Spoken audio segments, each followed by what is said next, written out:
Hey everyone, so in today's video I'm going to review this Hitachi DB3DL2 screw gun that I've had for a number of years. And it's a screw gun that I reach for when I'm going to be doing really delicate work, like for example removing car interior components like a door panel or a center console, or if I'm doing any home electronics work.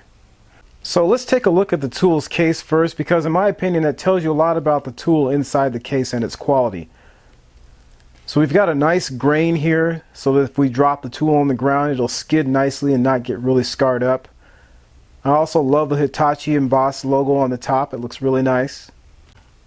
On the other side of the case you've got two latches on the front that you just slide out to the side, and then you can lift the case open. Once I'm inside the case, I want to see that all the components have their own spot. So you can see here the battery charger has its own place here.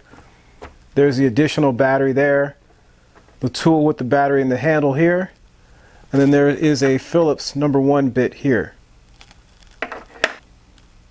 And we've got some additional room on the side here for anything else I might want to take along with me.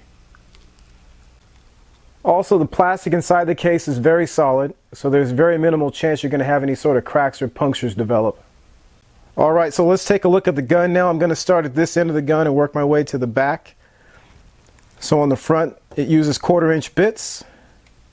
It's got a nice feel to the collar here. There's a light on the front that's controlled by this switch at the back here.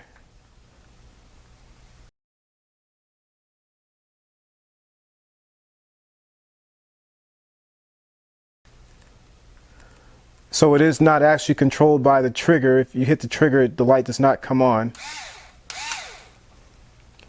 This dial here is to set your various torque settings. It goes from 1 to 21.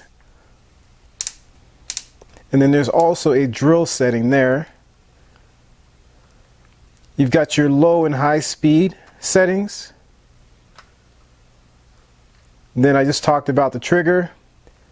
And the thing I like about this, you can hold it in your hand like this, and you've got very good control, and you use your thumb to go forward and reverse. That's a pretty cool feature. This is the lock for the trigger.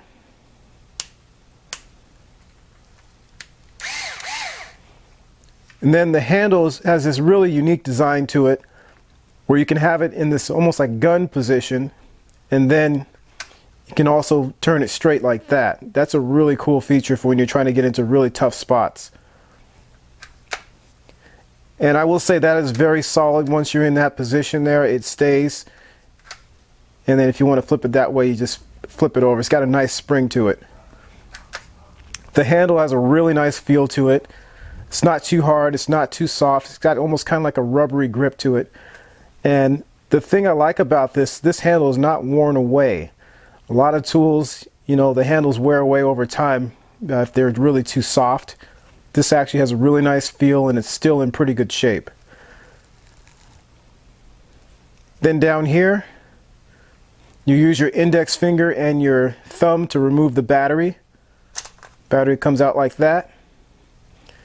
And it uses these 3.6 volt, 1.5 amp hour lithium ion batteries.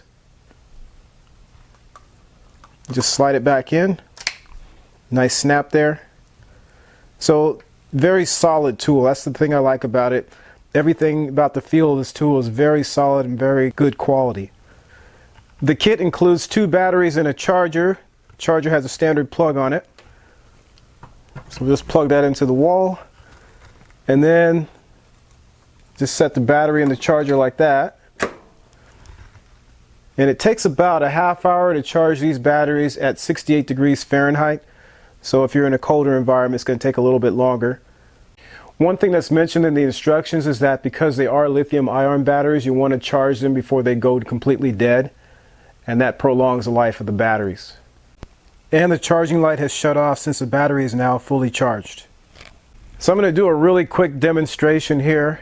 I've got this 1/4" shank drill bit, and then I've got a Torx bit and a screw. So what I'm going to do is drill a hole with the screw gun and then fill that same hole with the screw using the screw gun. So I've selected the high setting And then I've also got it on drill.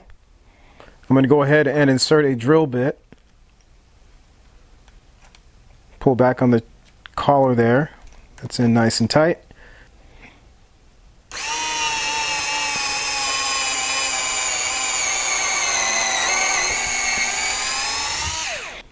So as you saw, there was a little bit of effort to make the hole. I wouldn't, like I said, use this tool to do a whole lot of drilling, but it can do the work in a pinch if needed.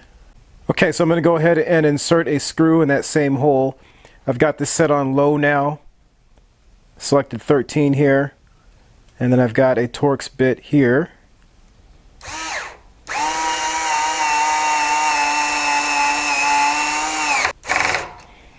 Alright, then we'll reverse it and remove the screw.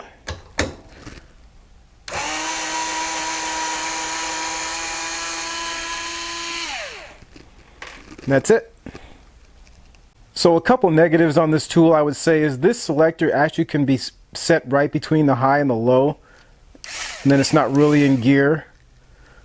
So just make sure you set it high or low. And then also right here there's a space between the 21 and the drill bit setting where the instructions clearly say not to set the dial in that position. So I'm not sure why they left this big old space here.